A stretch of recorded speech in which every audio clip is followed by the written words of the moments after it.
Bapa dan Putra dan Roh Kudus. Amin. Umat Kristiani Katolik dimanapun Anda berada, salam dalam kasih Tuhan kita Yesus Kristus. Kembali lagi dalam acara Pelita Kasih bersama saya Sandy Teresia. Tema yang akan kita bahas pada kesempatan kali ini yaitu eutanasia. Untuk membahas hal ini telah hadir bersama kami di studio narasumber kita Bapak Franky Paris Melo SS MSI. Beliau merupakan penyuluh agama Katolik di Kanwil Kementerian Agama Provinsi Gorontalo. Apa kabar Pak Franky? Kabar baik. Sehat semua ya? Sehat, keluarga sehat juga? Puji Tuhan, sehat-sehat semua. Baik, seperti yang sudah saya sampaikan, tema kita adalah eutanasia. Apa sebenarnya arti eutanasia itu dan apa sebenarnya yang melatar belakanginya? Baik. Umat Kristiani Katolik di Gorontalo, memang tema kali ini kita membahas tentang eutanasia. Nah, kalau kita melihat secara etimologis asal-usul kata, eutanasia itu berasal dari kata bahasa Yunani. Dari kata eu yang berarti baik dan thanatos yang berarti mati. Jadi eutanasia itu mati secara baik atau mati ya dengan mudah lah, mati dengan gampang. Nah, mengapa terjadi tindakan eutanasia di zaman itu? Ya memang karena pada masa itu orang tidak lagi tahan terhadap penderitaan, tidak bisa lagi untuk mempertahankan kehidupan yang sudah menyiksa, apalagi mereka yang mengalami sakit parah, sehingga jalan yang dipilih adalah eutanasia. Ingin mati saja, ingin mengakhiri hidup, ingin mengakhiri penderitaan dengan memilih cara eutanasia. Nah, mungkin kalau kita searching bisa kita lihat eutanasia bisa diartikan suntik mati atau pemberian obat penenang secara dalam dosis yang besar sehingga mengakibatkan pasien itu meninggal. Nah, itu mungkin yang dimengerti dengan suntik mati. Nah, itulah yang terjadi pada masa zaman Yunani kuno. Akan tetapi eutanasia itu bukan berarti dilegalkan, karena sejak zaman dulu juga memang sudah ada penentang yang mengatakan untuk tidak boleh melakukan hal yang demikian. Nah, kita bisa mengambil contoh pendapat-pendapat para ahli pada zaman itu. Misalnya Pythagoras, dia seorang filsuf dan ilmuwan. Dia katakan bahwa kehidupan manusia itu memiliki nilai keabadian. Nah, kalau mengatakan ada nilai keabadian, yang abadi adalah yang ilahi, adalah Tuhan yang mempunyai kehidupan. Nah, dia merujuk kepada keilahian itu, yang abadi itu, sehingga mengatakan bahwa eutanasia itu tidak bisa dilakukan, karena yang mempunyai kehidupan itu adalah yang abadi, yang ilahi tadi itu, bukan manusia.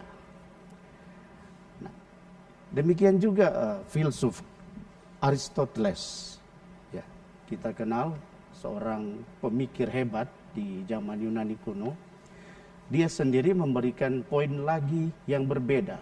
Dia mengatakan manusia itu memiliki nilai luhur, agak mirip sebenarnya dengan keabadian tadi.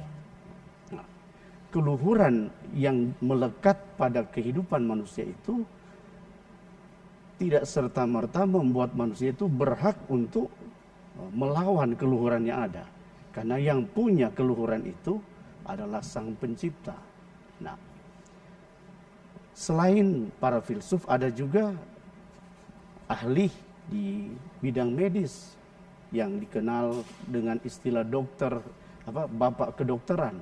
Itulah dia Hippocrates. Dia memang dokter.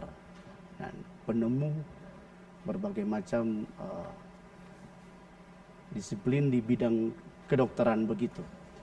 Nah, bagi dia berjuang dan berupaya untuk melayani setiap orang sakit supaya bisa sehat dan sembuh. Dan dia menentang eutanasia. Dia berjuang supaya orang sembuh, orang sehat. Maka dia bahkan berani untuk mengangkat sumpah untuk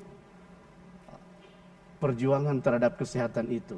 Sehingga ya itulah yang menjadi cikal bakal sumpah kedokteran yang menjadi penemu atau perintisnya adalah si Hippocrates ini.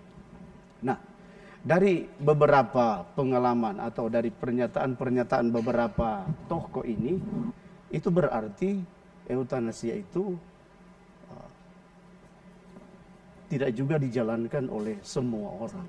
Artinya banyak orang juga tidak setuju, tidak sependapat. Karena contoh-contoh tadi memperlihatkan bahwa ada yang mau diperjuangkan dalam kehidupan ini. Jadi tidak bisa orang serta-merta mengambil jalan pintas untuk mengakhiri penderitaan dengan cara dan tindakan eutanasia. Orang harus fighting, harus punya struggle, ya. Karena ini perjuangan yang mereka buat itu ternyata secara terus-menerus menjadi bagian juga perjuangan banyak orang yang menentang. Dan saya tahu ya di Indonesia kita ini pun semua agama juga tidak menghendaki adanya tindakan eutanasia. Saya kira demikian. Baik Bapak, bagaimana pandangan Gereja Katolik tentang eutanasia ini? Nah, pandangan Gereja Katolik, bagi kita umat Katolik, satu hal yang menjadi pegangan atau patokan adalah sabda Tuhan sendiri. Ya. Sabda Tuhan sendiri yang mengambil salah satu dari hukum 10 perintah Allah. Yaitu perintah kelima. yakni jangan membunuh. Nah, itu perintah itu. Mungkin kita bisa lihat dalam kitab Keluaran pasal 20 ayat 13. Di dalam perintah itu terkandung makna yang mendalam tentang cinta Tuhan terhadap kehidupan manusia. Jadi Tuhan sangat menghormati, menjunjung tinggi kehidupan manusia sehingga mengeluarkan perintah jangan membunuh. Ya. Tuhan saja yang empunya kehidupan itu tidak membunuh, tidak punya hak untuk apalagi kita sesama ciptaan. Nah, itulah kemudian yang berkembang menjadi ajaran Yesus Kristus, Tuhan yang kita imani. Kalau tadi ada 10 perintah Allah, salah satunya perintah jangan membunuh, Yesus katakan di dalam Yohanes 15 ayat 12, inilah perintahku supaya kamu saling mengasihi seperti aku telah mengasihi kamu. Perintah mengasihi ini mau mendasarkan bahwa kehidupan itu harus dilandasi dengan cinta. Cinta yang terus-menerus, yang harus berakar kuat dan tidak boleh dikalahkan oleh perasaan-perasaan ragawi. Nah, rasa sakit langsung menyerah dan ingin mati saja. Nah, kemudian dalam pandangan gereja yang menjadi landasan utama cinta itu, itulah yang menjadi kekuatan gereja sehingga perintah Allah tadi dan direnungkan dan diresapkan dari perjanjian lama dan perjanjian baru menjadi dasar kuat untuk menolak terhadap tindakan eutanasia itu. Nah, kalau kita bisa runut misalnya dari abad pertama ada seorang imam yang bernama Hermas, ya. Dia mengatakan bahwa tindakan bunuh diri di eutanasia kan semacam tindakan bunuh diri. Nah, dia menjelaskan bahwa tindakan bunuh diri seperti eutanasia itu merupakan tindakan melawan kehidupan yang diberikan Allah. Jadi kalau kita melakukan tindakan eutanasi, berarti kita melakukan perlawanan terhadap kehidupan yang diberikan Allah. Nah, kemudian pada abad kedua, misalnya salah satu pemikir yang hebat, ya, Santo Justinus Martir, dia mengatakan bahwa kehidupan manusia adalah milik Allah seutuhnya. Jadi baik kehidupan maupun kematian itu milik Allah. Jadi kita tidak punya hak untuk menghentikan kehidupan itu. Yang punya hak adalah Allah. Karena kita adalah milik seutuhnya dari Allah. Nah, itu penjelasan dari Santo Justinus. Kemudian pada abad keempat, misalnya Santo Agustinus yang sangat terkenal, yang sangat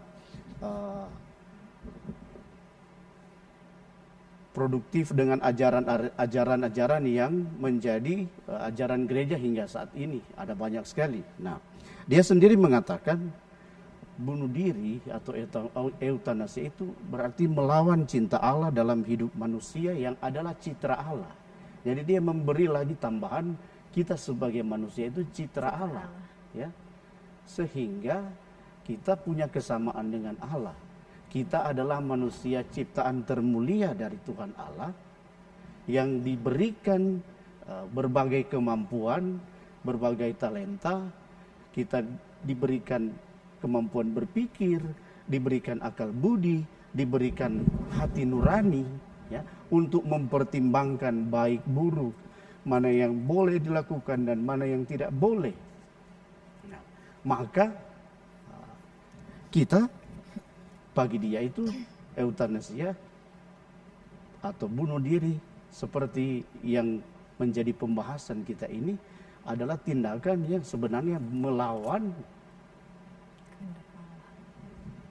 cinta Allah yang termeterai di dalam hidup kita sebagai citra Allah. Nah, lalu kemudian Santo Thomas Aquinas yang pada abad berapa? 12-13 kayaknya. Bagi dia, eutanasi itu suatu kekerasan melawan cinta Tuhan. Nah, bagaimana para pemikir-pemikir besar ini memang sangat jeli melihat bahwa kehidupan yang kita miliki itu anugerah dan karena cinta Tuhan. Nah, kalau kita melakukan tindakan eutanasia itu berarti kita melawan sebenarnya Tuhan, ya. Tuhan sudah menganugerahkan kehidupan kepada kita dan kita melakukan tindakan-tindakan yang bertentangan dengan kehendak cintanya, berarti kita melawan Tuhan sendiri. Lalu kemudian pada perkembangan selanjutnya, Paus Pius ke-12 mengeluarkan ensiklik yang bernama Mystici Corporis, tubuh mistik Kristus, Mystici Corporis Christi. Kira-kira artinya tubuh mistik Kristus. Itu maksudnya apa? Melihat hubungan antara Kristus dan gerejanya, yaitu kita, anggota-anggotanya, di dalam satu kesatuan, yakni tubuh mistik Kristus. Kita adalah anggota-anggotanya. Ya. Nah, ensiklik ini dikeluarkan pada tahun 1943 sebagai tanggapan atas tindakan eutanasia yang berlangsung secara sistematis di bawah kekuasaan Nazi pada zaman itu. Ya, memang kan pada tahun-tahun itu terjadi Perang Dunia Kedua. Dan bagaimana kita tahu bahwa secara sistematis digalakkan eutanasia itu, pembunuhan semacam itu terhadap orang-orang Yahudi yang dilakukan oleh Hitler pada zaman itu. Nah, ensiklik Paus ini dikeluarkan dalam rangka itu, menyuarakan bagaimana kehidupan ini harus dijaga, dirawat, bukan seenaknya diakhiri dengan cara yang sama sekali tidak bermartabat. Nah, kemudian apa yang menjadi dasar dari Paus Pius ke-12 ini? Dia berpedoman pada kisah tentang Kain dan Habel. Kain yang membunuh Habel kan, adiknya. Nah, kalau kita lihat pada Kejadian 4 ayat 10. Di situ kan dikisahkan bagaimana persembahan dari Kain kayaknya tidak dilihat, tidak diperhitungkan Tuhan, sementara persembahan Habel yang disukai Tuhan. Nah, ini menimbulkan rasa marah, iri, sakit hati, sehingga memunculkan niat untuk melakukan tindakan yang tidak terpuji. Sehingga dikisahkan kan di situ bagaimana Kain mengajak adiknya Habel untuk pergi ke kebun, dan di sana Habel dibunuh oleh kakaknya. Ini mau menunjukkan bahwa hanya persoalan kecil. Baik Pak Paris, sebelum kita lanjutkan, mari kita ikuti pesan-pesan berikut ini tetap di Pelita Kasih.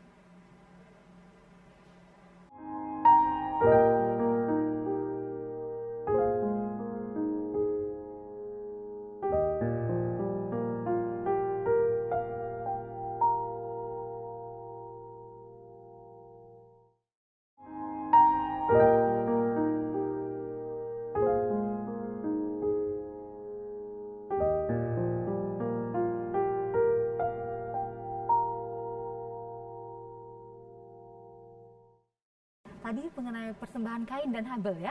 Ya. Bagaimana? Ya. Jadi karena Kain merasa sakit hati, dia kecewa karena persembahannya tidak diindahkan Tuhan, maka dia marah, geram, sehingga dia memanggil adiknya Habel untuk pergi ke kebun. Tapi ternyata dia sudah punya maksud yang tidak baik. Di kebun itu, dia membunuh adiknya Habel. Nah, ini kisah ini yang diangkat oleh Paus Pius ke-12 ketika mengeluarkan ensiklik Mystici Corporis Christi itu. Bagaimana hanya karena persoalan kecil, dendam, sakit hati, begitu merasuki kehidupan seseorang dan menjadikan dia nekat untuk melakukan tindakan tidak terpuji, yaitu tindakan pembunuhan yang sama sekali bertentangan dengan kehendak dan cinta Tuhan, sebagaimana yang sudah diuraikan tadi. Pertama-tama tentu melawan perintah Tuhan sendiri, sebagaimana yang kita kutip tadi, jangan membunuh. Nah, selain dari Paus Pius ke-12, ada Paulus ke-6. Paulus ke-6, dia berbicara di depan sidang umum PBB pada tahun 1965. Apa yang ia katakan? Bagi dia, kemajuan ilmu pengetahuan dan teknologi secanggih apapun tetap harus memperhatikan pengabdian kepada manusia. Maka investasi untuk memperjuangkan nilai-nilai dan hak-hak pribadi manusia harus tetap dijaga. Nah, apa maknanya? Saya tertarik untuk melihat kata-katanya bahwa kemajuan iptek itu harus memperhatikan pengabdian kepada manusia. Pengabdian itu kata dasarnya abdi, berarti pelayan, abdi atau pelayan. Nah, ilmu pengetahuan dan teknologi yang canggih itu harusnya mengabdi kepada manusia, harus melayani manusia. Yang utama, yang terpenting di sini tentu adalah manusia, bukan ilmu pengetahuan dan teknologi itu. Nah, karena itu bagi Paulus ke-6 ini, yang harus dikedepankan adalah bagaimana ilmu pengetahuan dan teknologi hanya menjadi sarana, hanya menjadi alat saja, tetapi yang menjadi pokok di situ adalah manusia. Karena yang harus menjadi perjuangan terpenting adalah nilai-nilai dan hak-hak pribadi manusia. Hak untuk mempertahankan kehidupan, hak untuk berjuang.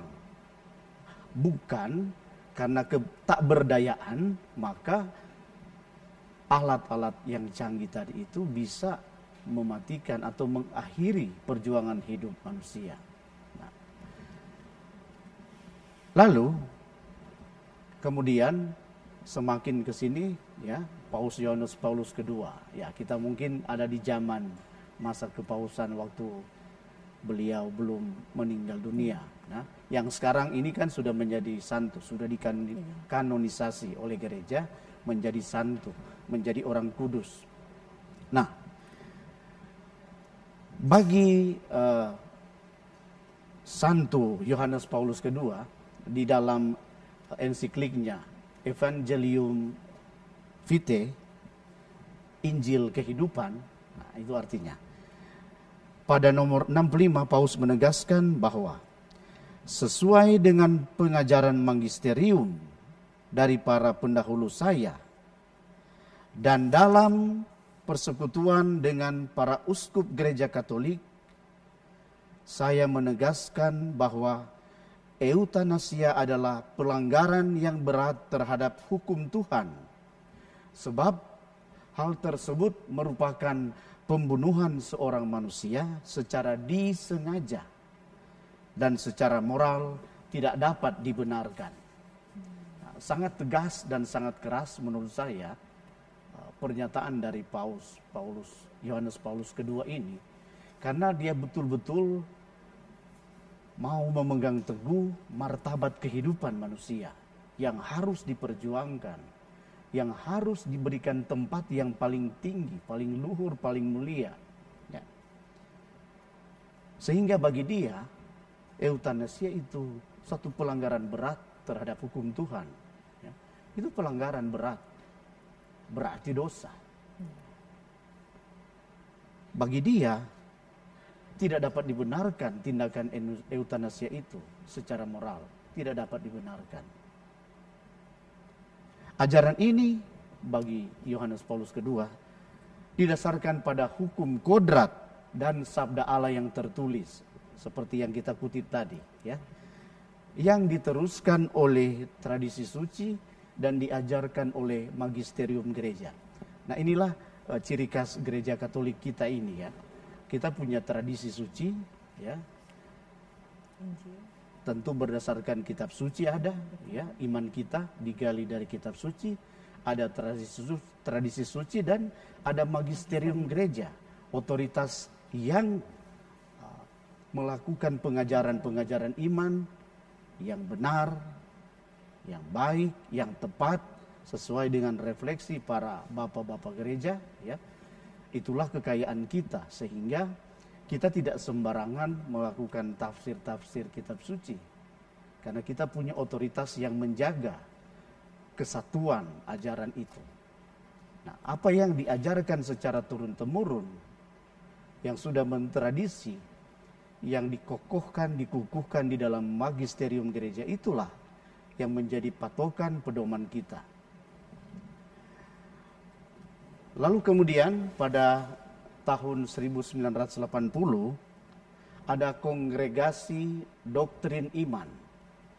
Kongregasi Doktrin Iman menyebutkan di antaranya adalah keputusan sengaja untuk merampas kehidupan seorang manusia selalu merupakan kejahatan moral dan tidak akan dapat dianggap benar sesuai aturan,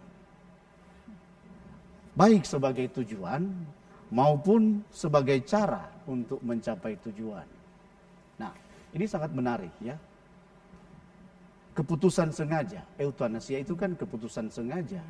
Kan dia sadar, misalnya saya ini sudah tidak berdaya, saya mau minta bahwa saya dimatikan saja, diakhiri saja hidup saya.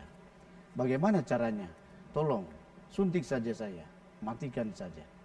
Dan orang yang diminta juga melakukan hal itu. Nah, jadi tujuannya hanya untuk mengakhiri penderitaan, ya kan? Caranya adalah seperti tadi, menyuntikkan sesuatu yang akan menyebabkan kematian. Dan ini adalah keputusan sengaja. Dan ini tentu bertentangan dengan hukum Tuhan sendiri. Maka disebut di dalam kongregasi doktrin iman adalah merupakan satu kejahatan moral dan tidak dapat dianggap benar. Eutanasia dianggap satu kejahatan. Ya. Nah. Kemudian pada poin berikut dikatakan, tidak ada sesuatu pun dan tidak ada seorang pun dapat dengan cara apapun mengizinkan pembunuhan. Apakah itu dalam bentuk janin, embrio, seorang bayi atau seorang dewasa, atau seorang sakit atau orang sekarat, tidak ada sesuatu pun, tidak ada seorang pun yang dapat melakukan cara apapun untuk melakukan pembunuhan. Nah, ini bentuk-bentuk penolakan dengan tegas disampaikan, dikatakan di dalam ajaran iman kita. Jangankan orang dewasa, orang yang sakit, sekarat, embrio, janin, ya. Maka di kita itu kan pengguguran kandungan itu dianggap dosa. Ya. Meskipun baru dia bentuk kecil, belum utuh sebagai manusia, tetapi itu adalah kehidupan. Nah, di ajaran kita itu sangat keras untuk menentang hal sedemikian. Nah, itu dikategorikan pembunuhan. Ya, kejahatan moral yang luar biasa. Ya. Nah, ini beberapa hal yang menjadi katakanlah pegangan kita untuk mengatakan bahwa Gereja Katolik sama sekali menolak tindakan eutanasia dalam bentuk apapun, dalam cara apapun. Lalu, tentu perlu juga gereja harus menyiapkan suatu instrumen bagaimana mengatur tentang para tim medis yang berkarya di dalam bidangnya, yang berkaitan dengan misalnya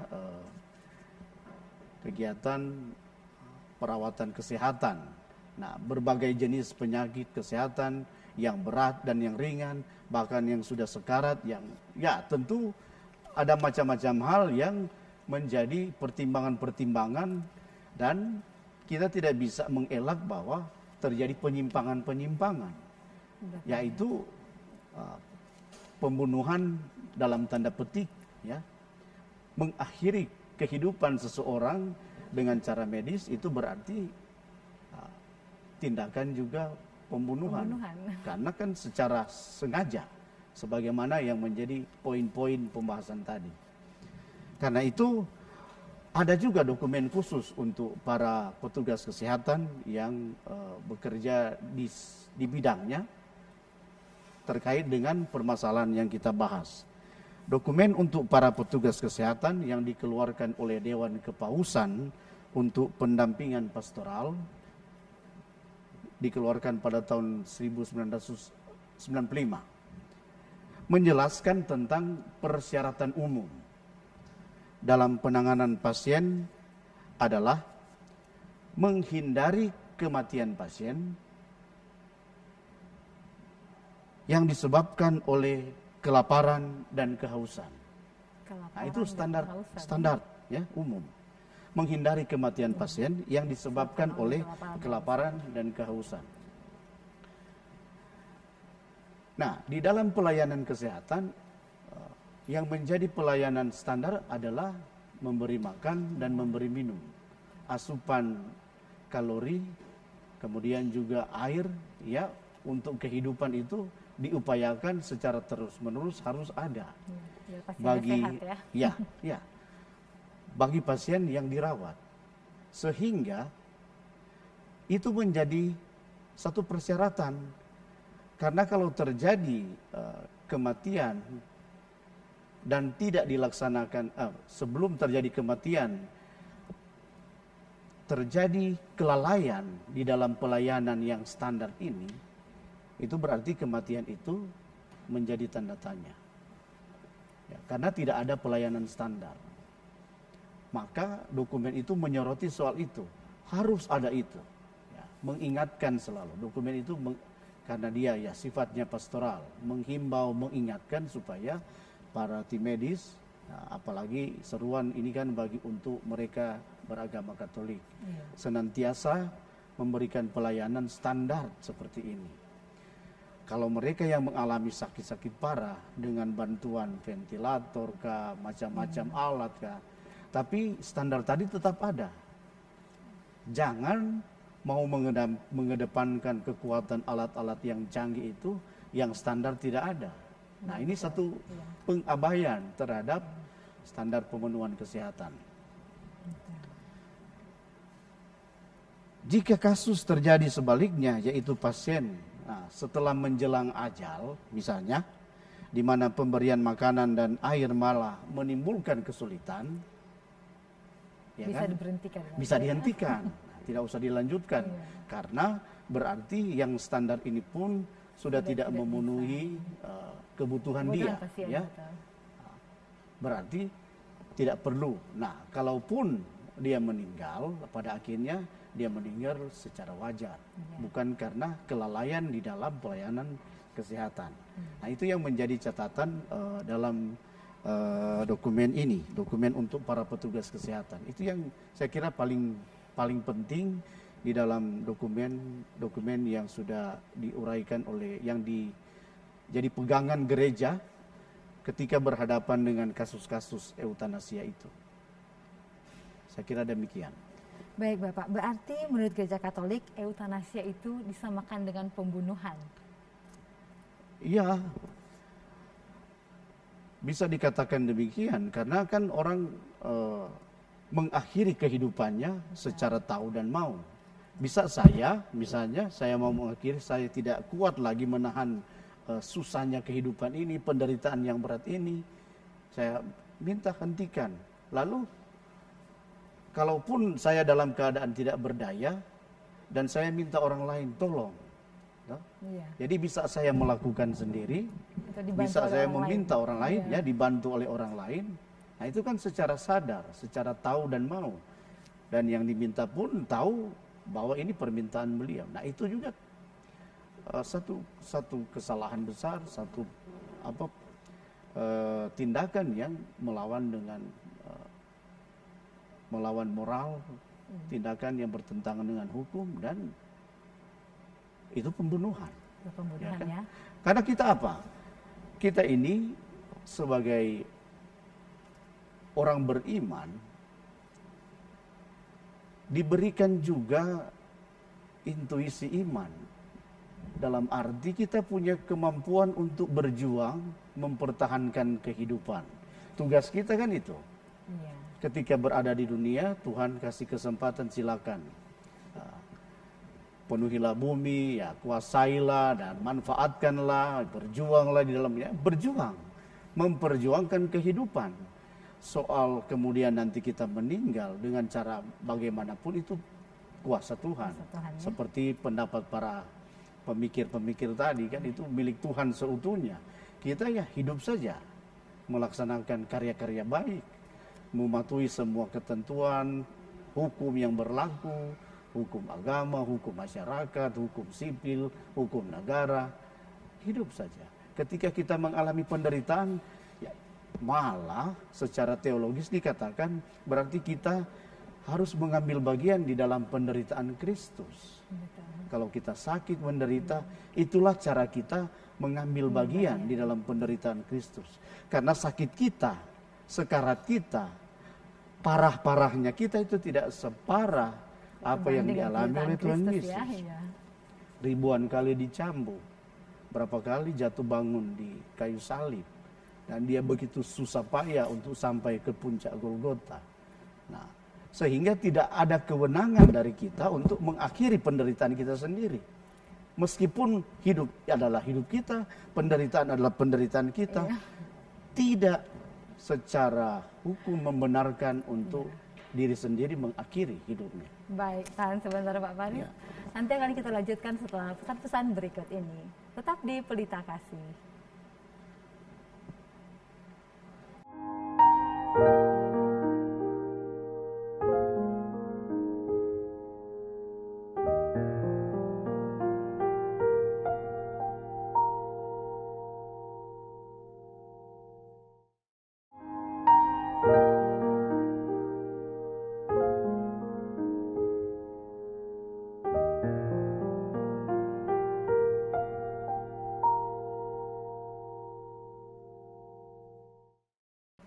Terima kasih tetap setia di Pelita Kasih dengan tema eutanasia. Baik Bapak Paris, tentang eutanasia yang merupakan pembunuhan. Bagaimana jika ada seorang pasien yang mengalami kecelakaan parah sehingga menyebabkan cedera di bagian otaknya? Ya, kepala. Terus akhirnya dia dirawat di ICU dan menurut secara medis ya, pasien itu sudah dinyatakan meninggal. Atas saran dari rumah sakit, apakah boleh mereka mencabut alat bantu pernafasan atau ventilator dari pasien tersebut? Ya, baik. Jadi jika seorang telah dinyatakan meninggal secara medis, alat bantu pernafasan atau ventilator itu ya, itu sebenarnya yang bersangkutan sudah meninggal. Kalau dia masih bernafas, itu tinggal efek dari alat bantu yang dikenakan padanya.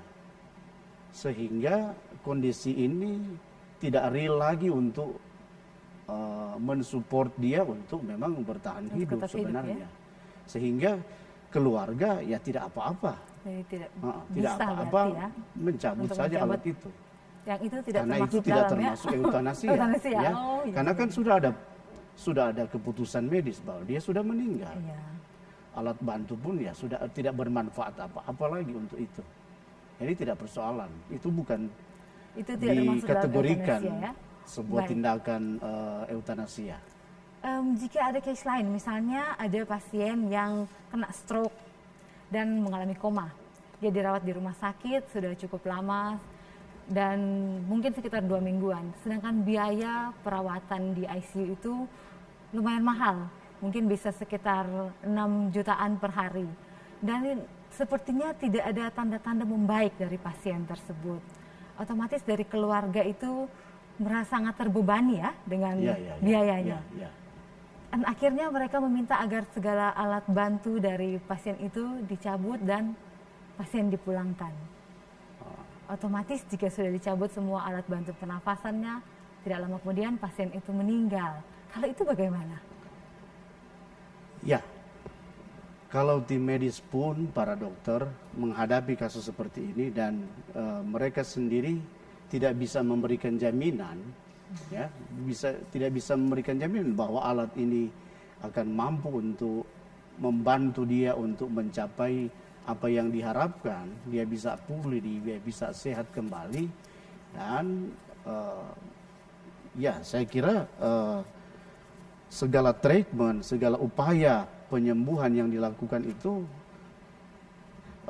tidak lagi proporsional, artinya tidak menghantar dia pada proses pemulihan sebagaimana yang diharapkan itu, ya dalam hal ini tentu dengan hati nurani yang baik bisa katakanlah ya dilepaskan saja. Itu tidak termasuk eutanasia. Tidak termasuk eutanasia, cuma ada persyaratan. Persyaratan itu apa yang sudah dijelaskan tadi, yaitu syarat minimal. Kan alat dicabut tetapi infus, asupan makanan, air itu tetap, itu syarat minimal. Itu jangan sampai tidak ada, harus tetap ada. Tinggalkan melihat perkembangan. Kalau alat itu dicabut dan dia sama sekali tidak berdaya karena sudah tidak ada alat yang membantu dia, tetapi ada asupan yang diberikan lewat infus tadi, makanan dan minuman itu ada, dan dia akhirnya meninggal. Itu tidak menjadi persoalan, itu bukan satu tindakan medis karena persyaratan minimal tadi tetap ada. Lain halnya kalau misalnya persyaratan syarat umum itu yang standar tidak ada, tidak diberikan makanan dan minuman, dan alat juga dicabut. Nah ini bisa dipertanyakan, kemungkinan besar terjadi kesalahan memang, ya, dan bisa dikatakan berarti ini tindakan eutanasia. Nah, jadi pada prinsipnya yang dipegang adalah keputusan medis pertama, itu kan pertama.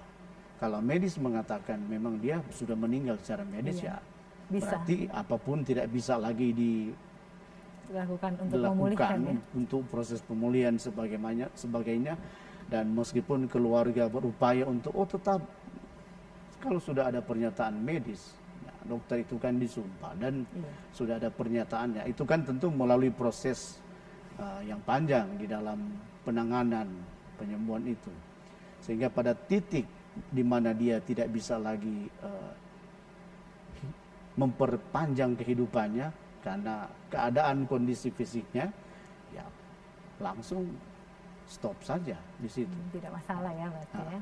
Kasus kedua, meskipun ya mungkin itu ya karena biayanya lebih besar biaya, kan, betul, tidak mampu lagi membiayai, tapi tidak menjadi alasan ya, meskipun ketidakmampuan dalam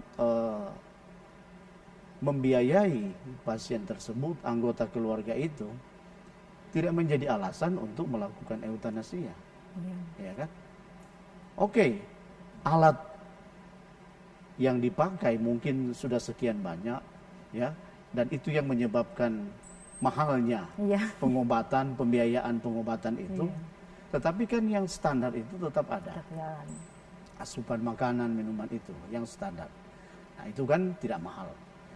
Nah, kalau terjadi bahwa asupan makanan itu diberikan secara berkelanjutan, berkesinambungan dan mengakibatkan kematian, berarti dia mati secara wajar. Nah, jangan karena ketidaksanggupan secara ekonomis lalu mengambil kesimpulan cabut saja. Nah, kita menyerah. Saya kira kita sebagai orang beriman harus punya juga keyakinan dan pengharapan bahwa akan ada jalan lain ketika kita berserah kepada Tuhan. Saya selalu katakan begini, kalau orang angkat tangan, ya, pasti Tuhan turun tangan. Ya. Asal kita memang betul-betul bermohon, Tuhan, aku tak sanggup lagi. Kita sudah tidak bisa lagi buat apa-apa. Tolong Tuhan, bantu aku. Doa orang percaya yang didoakan, diminta, dimohonkan dengan sungguh-sungguh, dengan penuh keikhlasan hati, dengan penuh penyerahan diri, ya. Itu penting, berserah, ya, apapun yang terjadi. Tapi jika engkau masih mengizinkan saudara kami ini untuk melanjutkan kehidupannya secara normal lagi, kami mohon Tuhan, tunjukkan kuasa-Mu, nyatakan bagi kami. Itu kan doa-doa orang beriman. Jadi ada penyerahan sebagai tanda kesadaran bahwa kita terbatas, kita lemah, kita tidak sanggup untuk memperpanjang kehidupan atau membuat tiba-tiba jadi pulih dan sehat kembali saudara kita yang menderita. Nah, ada kepasrahan bahwa kita lemah, tidak sanggup. Hanya Dia yang di atas yang sanggup. Kasih, offer, berikan kepada Dia, biar Dia yang melaksanakan apa yang terbaik untuk kita. Apa yang bisa disimpulkan terkait pandangan Gereja Katolik tentang eutanasia ini, Pak?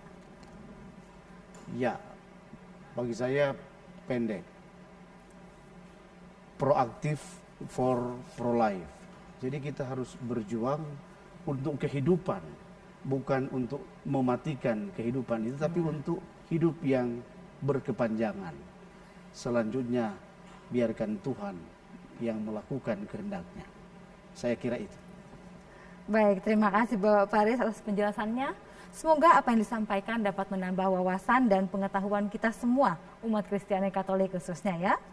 Saya Sandy Teresia beserta seluruh kerabat kerja yang bertugas mengucapkan terima kasih. Sampai jumpa, Tuhan Yesus memberkati.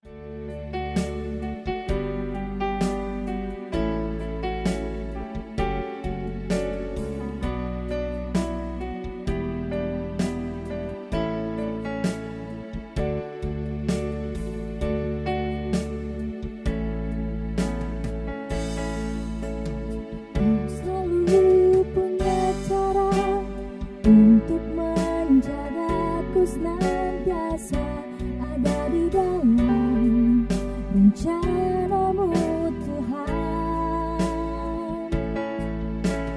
Kau selalu punya cara untuk mengubah keburukan agar menjadi hal baik bagiku bila ku melihat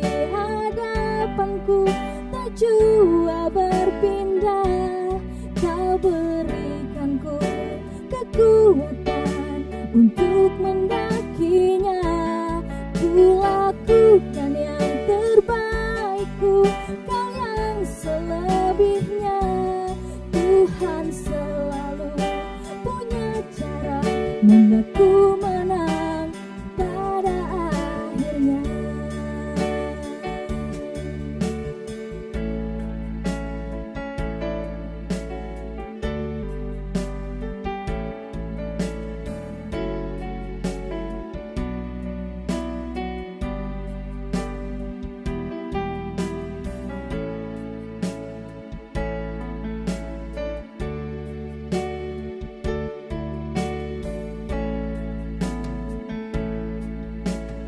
Kau selalu punya cara untuk menjagaku, senantiasa ada di dalam rencanamu Tuhan.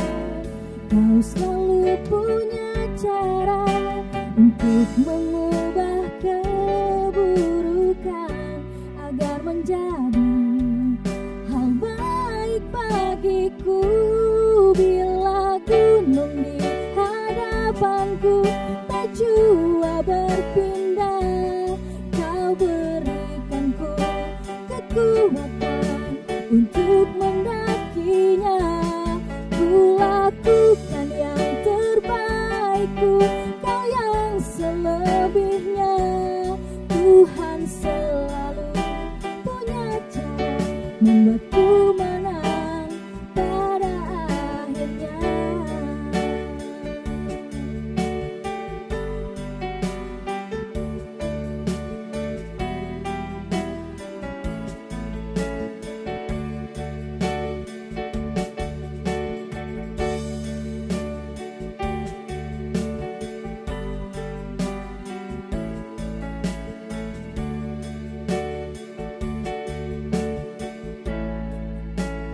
Bila gunung di hadapanku tak jua berpindah, Kau berikanku kekuatan untuk mendakinya.